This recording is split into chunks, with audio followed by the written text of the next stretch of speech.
Hi, I'm Charles. We're in my backyard right now. My wife Karen and I have lived here for 15 years. We'll often sit in our patio and look out over the trees and shrubs and say, this is a beautiful, beautiful home. And we realize that one day we'll sell this home and someone else will enjoy what we have done with the trees and the shrubs.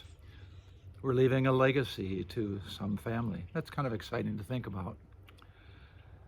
In my retirement and with the diagnosis of cancer, I'm thinking a little bit more and more about leaving a legacy. It's the kind of thing that old people do, I guess. But really, I'd like you to think about that we're all leaving a legacy. Think about being in high school. I had an older brother and sister, Larry and Bev, wonderful people, and the teachers all thought highly of them. So when I arrived in high school, kind of a shy kid, there wasn't a lot of hesitation. What about this Charles guy? They just kind of embraced me, and it was an easy transition for me because of the legacy they left me in high school.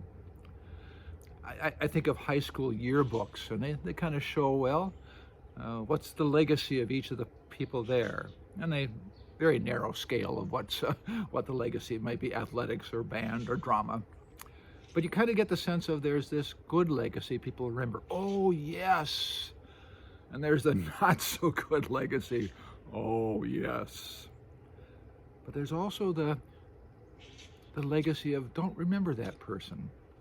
I did a lot in high school, but in college, people might have said, ooh.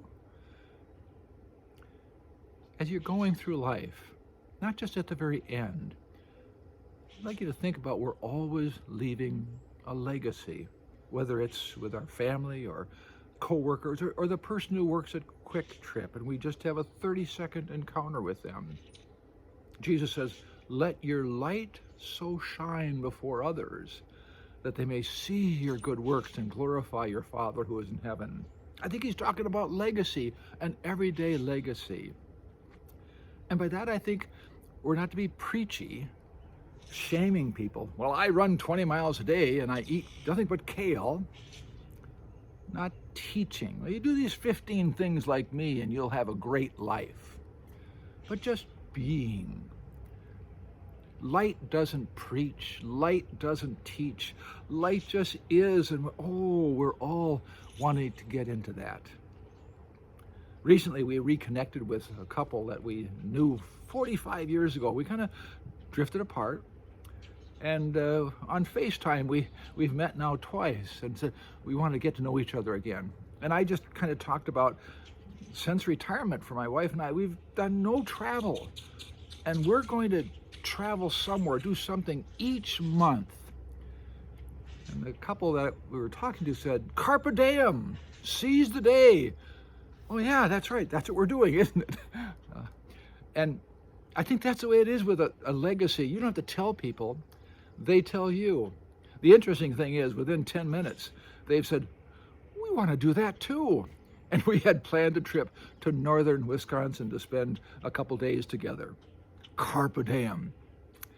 Friends, a legacy is not just what happens at the end of your life when you're trying to figure out what to do with all the stuff you have.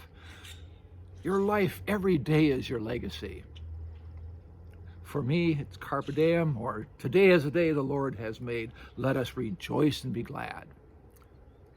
What is your legacy that you leave today? Blessings.